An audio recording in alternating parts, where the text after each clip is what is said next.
Hyderabad parliament స్థానంలో లంబాడా నేతలు ప్రధాన రాజకీయ పార్టీలపై తిరుగుబాటు చేశారు. కాంగ్రెస్, బీఆర్ఎస్, బీజేపీ తమ నేతకు టికెట్ ఇవ్వకపోవడంపై అసంతృప్తి వ్యక్తం చేస్తున్నారు. ఆయా పార్టీలపై ఆగ్రహంతో రగిలిపోతున్నారు. ఇండిపెండెంట్ అభ్యర్థిని బరిలోకి దింపాలనే ఆలోచనలో ఉన్నారు. ఆదిలాబాద్ లోక్సభ స్థానంలో లంబాడాల పోరుపై ఇన్సైడ్ స్టోరీ. ఆదిలాబాద్ పార్లమెంటు నియోజకవర్గ రాజకీయాల్లో అనూహ్య పరిణామాలు చోటు చేసుకుంటున్నాయి. ప్రధాన రాజకీయ పార్టీలు తమకు ప్రాధాన్యత ఇవ్వలేదన్న కోపంతో బంజారా నేతలు కదం తొక్కే ఆలోచనలో ఉన్నారు. ఎస్టీ రిజర్వ్డ్ స్థానంలో బీజేపీ, బీఆర్ఎస్, కాంగ్రెస్ పార్టీలు తమను పరిగణలోకి తీసుకోలేదన్న అసంతృప్తి వారిలో కనిపిస్తోంది.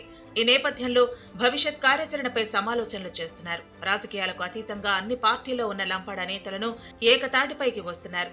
ఎంపీ టికెట్ ఆశించి భంగపడ్డ నేతల్లో ఒకరిని ఇండిపెండెంట్ గా బరిలోకి దించేందుకు ప్రయత్నాలు చేస్తున్నారు. వాస్తవానికి ఎన్నికల్లో బీజేపీ, బీఆర్ఎస్, కాంగ్రెస్ టికెట్ల కోసం లంబాడా నేతలు ప్రయత్నాలు చేశారు. ముఖ్యంగా బీజేపీ టికెట్ కోసం మాజీ ఎంపీ రాథోడ్ రమేష్, మాజీ MLA Rathod Bapurao, ZP chairman Rathod Janardhan, Bhainsa market committee మాజీ చైర్మన్ జాదవ్ రాజేష్ బాబు తదితరులు యత్నించారు. కానీ బీఆర్ఎస్ నుంచి బీజేపీలో చేరిన ఆదివాసీ నేత మాజీ ఎంపీ గొడం నగేష్ కు టికెట్ కేటాయించింది. అసెంబ్లీ ఎన్నికల సమయంలోనే బీఆర్ఎస్ పార్టీ ఆదివాసీ నేత ఆత్రం సక్కుకు ఎంపీ టికెట్ హామీ ఇచ్చింది. ఆయన పేరును అభ్యర్థిగా అధికారికంగా ఖరారు కూడా చేసింది. ఈ క్రమంలో కాంగ్రెస్ అభ్యర్థి ఎంపికలో జాప్యం జరిగింది. దీంతో బీజేపీ, బీఆర్ఎస్ ఆదివాసీ నేతకు టికెట్ ఇవ్వడంతో కాంగ్రెస్ పార్టీ తమలో ఒకరికి టికెట్ ఇవ్వాలని లంబాడాలు ఒత్తిడి పెంచారు. ఖానాపూర్ మాజీ ఎమ్మెల్యే రేఖా నాయక్, ఏఐసీసీ సభ్యుడు నరేష్ జాదవ్ తదితరులు పోటీ పడ్డారు. గతంలో 2 సార్లు ఆదివాసీ నేతలే ఎంపీలుగా గెలవడంతో ప్రజల్లో వారిపై వ్యతిరేకత ఉందని, ఈసారి లంబాడీ నేతను బరిలో దింపితే అన్ని వర్గాల ఓట్లు గంపగుత్తగా పడతాయని అధిష్టానానికి నివేదించారు.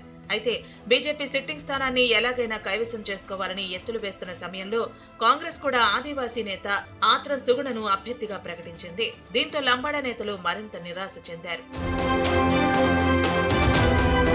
ప్రధాన పార్టీలన్నీ ఆదివాసీ నేతలకే జై కొట్టడంతో లంబాడా సామాజిక వర్గం భగ్గుమంటోంది.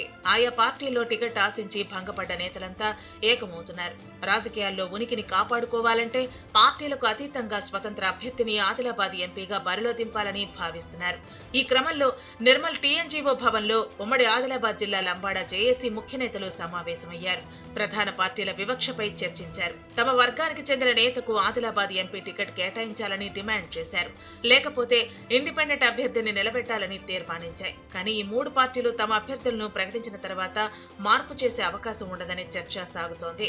ఈ నేపథ్యంలో ప్రధాన పార్టీలు లంబాడా సంఘాల తీర్మానాన్ని పరిగణలోకి తీసుకుంటాయో లేదో చూడాలి మరి.